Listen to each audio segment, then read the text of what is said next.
Salut la famille, j'espère que vous allez bien. Gannaaw bi ñu leen nuyuwee jox leen seen wàccuwaay tey nag ñoo fi ñëw nar a wax ci Waly Bodian ak El Malick Ndiaye. Gannaaw bi ñu leen bàyyee ñu nekk contrôle judiciaire ñu takkal leen ay bracelet électronique mu doon li nga xam ne nii jur na coow fan yi Sénégal. Mais avant ñoo dugg ci sujet bi dañuy ñaan képp ki nga xam ne nii gan nga ci chaîne bi wala yaa ngi soog a seetaan suñu vidéo te abonné goo nga abonné ci chaîne bi aimé vidéo bi wax ñu sa xalaat ci commentaire yi.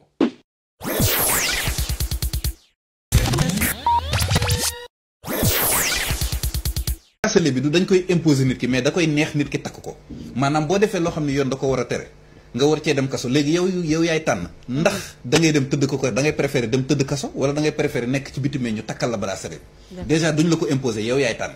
ku mu neex mu takk ko bu la neex nga ni non man daal bracelet je préfère dem tëdd sama pen ba mu jeex ma génn. D'accord. Donc loolooy leeral bi njëkk duñ ko imposer nit ki mais nit ki moo koy tànn. D'accord. ñaareel bi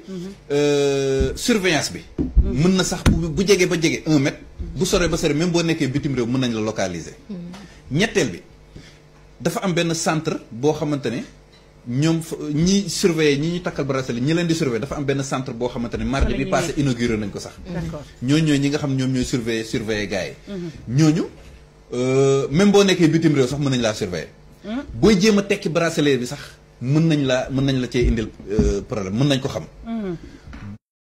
Waly Bodian Diouf moom nag lañ leen di fas yéene indil tey ñu gën ko xam ci protocole sécuritaire bu Ousmane Sonko maanaam moom Waly Bodian Diouf daal day gérer lépp lu ñeel wàllum kaaraange bu président Ousmane Sonko rawatina nag ñu daal di koy ràññee lool ci dossier Mame Mbaye Niang ak Ousmane Sonko bi ndax turam sax daanaka fës na ci lool ci fàttali ni moom Waly Diouf Bodian ginnaaw Ousmane Sonko ba mu nekkee nag ci oto bi. bañ rek daal di toj pare-brise oto bi nag Ousmane Sonko sax daal nañ ko doon woo lu baree bari moom Waly Diouf turam daal di fës lool. ci fàttali sax ci procès Mame Mbaye Niang bi weesu maanaam fukki fan ak juróom-benn moom Waly Diouf Bodian daal nañ ko tegoon loxo placé ko en garde à vue waaye nag ci jamono jooju daal nañ koy libéré. waaye nag ginnaaw bañ ko libéré moom protocole sécuritaire bu Ousmane Sonko bi daal nañ koy takkal ab benn bracelet électronique. si fàttali ni sax ràññee nañ ko lool saay bu ñuy convoqué Ousmane Sonko sa tribunal nga gis ko si wet gi mu daal di yor ab mallette bi moom Waly Diouf Bodian mu daal di sës rëkk Ousmane Sonko waaye jamono ji ñuy wax ak yéen dañ ko rek daal di bàyyee ak benn bracelet électronique ni mel nag jaaxal askan wi. jëmm ji lañ leen indiloon tey mu nekkoon chargé de protocole sécuritaire bu président Ousmane Sonko di Waly Diouf Bodian.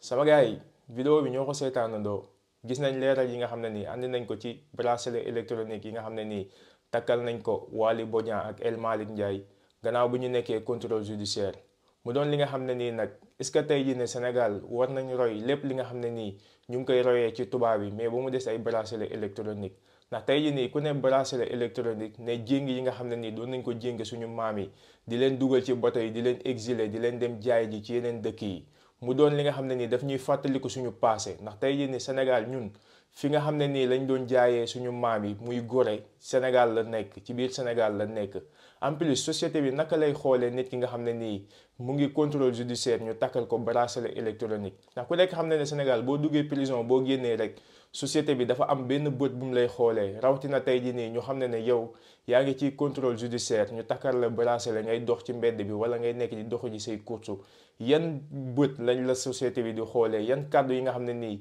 ay kàddu yi nga xam ne nii société bi mu ngi koy teg sa ginnaaw mu doon li nga xam ne nii tamit war nañ ko xoolaat bu baax a baax sama gars yi noonu la ñuy defee transition ñu dem jàll ci deuxième vidéo bi te ñëwaat.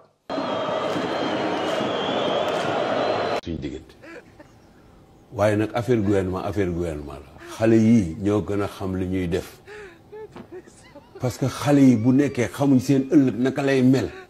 ndax ñi nga xam ne ñoo ŋànk réew mi ñu ngi yàq bu dégg bëccëg dañu yàq avenir xale yi li ñuy def xam nañ ko de dañ ko bokk ak ay mag yoo xam ne nag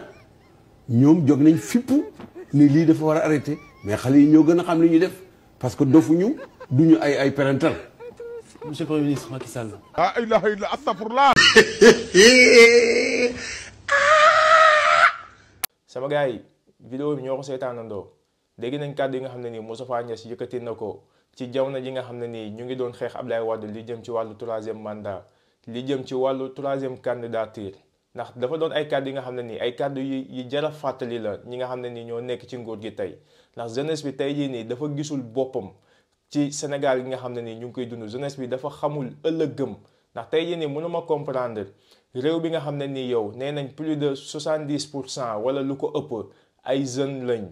amuñu lu ëpp 35 ans jeunesse boobu noonu tey jii nii boo ci xoolee ñi ci ëpp ay chômeurs lañ amuñu liggéey est-ce que tey jii nii jeunesse boobu noonu ci réew bi nga xam ne nii ñu ngi naan am nañ gaz am nañ pétrole am nañ zircon ressource boodul ressource jinne Sénégal am na ko te tey jii nii ndaw yi mënuñu am xëy kon tey jii nii ndaw yi bu ñu nekkee ne di wanal seen mer di wanal seen ñàkk ànd gi nga xam ne ni ñàkk nañ ko ànd nguur gi fi nekk nii da nga leen di comprendre ndax kenn waxul ñuy wàcc di xeex ak policier wala ñuy wàcc di xeex ak gendarmerie loolu kenn d'accord ci wala ñuy toj ay Auchan ak di laq ay Total ak yooyu mais da ngay comprendre jeunesse bi nga xam ne nii li ñu doon dund ci jamonoy Ablaye Wade moom lañ nekk di dundaat ci jamonoy président bi nga xam ne nii moo fi nekk nii kon tey jii ne dara changé wu li ñu doon xeex 2011 ba 14 personnes ñàkk ci seen bakkan tey jii nii sénégalais loolu lañ nekkaat di xeex loolu nag dafa jot mu jeex président bi nga xam ne nii da ngay waaj a ñëw ñu xeexal la ba nga toog boo toogee après jeunesse bi du gisaat boppam kon tey jii nii nag loolu moo waral jeunesse bi di ànd ak président Ousmane Sonko ndax président Ousmane Sonko dafa ñëw àndi programme bi nga xam ne nii sénégalais yi ñi ci ëpp ñi nga xam ne nii ñu ngi koy topp dañ ciy gis ci seen bopp ressources yi nga xam ne nii sénégalais yi am nañ ko sénégalais yi dañ ciy gis seen bopp ndax tey jii nii Sénégal dafa bëri ay jeunes yi nga xam ne nii dañuy jàng ba am seeni diplôme du ñu am liggéey dañuy nekk ci bopp koñ bi di taal ay ataaya wala nekk ci pari foot bi wala ñu nekk di dem defi ji ay livreur ndax amuñu métier kon tey jii nii nag war nañ gën a gëstuwaat jeunesse bi di ñaanal ñi nga xam ne nii nag caabi féete na leen ginnaaw jàpp nañ leen ci marché yeeg ak ci kàddu yi nga xam ne nii yëkkati nañ ko yal na leen suñu borom sàmm yal na leen suñu borom aar ndax lu metti yàggul mais sama gars yi vidéo bi tey fii lañ koy yemale di leen jox dig daje ci beneen yoon ci beneen vidéo jërë ngeen jëf. mbokk yi on s'est beaucoup battu pour un projet te projet boobu mooy sauver le Sénégal ay at juróom-ñeenti at ñuy xeex. joxuñu nit xaalis sàcc ñu xaalisu réew mi joxe ko digguñu nit ñi lu amut waaye dañoo bokk ak yéen ay xalaat ci li war a defar réew mi jële fi nger ak sàcc xaalis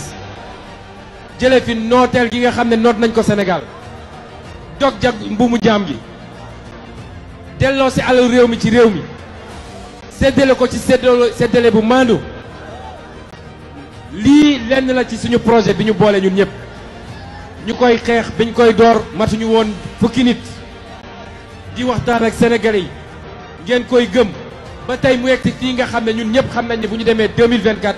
gannaaw yàlla kenn mënuñu tere jël réew mi réew dafay torlu à des moments historiques moment historique boobu la ñu toll dafa am moment yoo xam ne le peuple doit prendre son destin en main yeneen réew yu ko def gënuñu ñu wallahi yéen laa koy wax la jeunesse 2024 ñu soppi réew mi 2024 changement commencé fi ba faw 2024 yorin gu ñaaw gi ñu yor réew mi jóge fi définitivement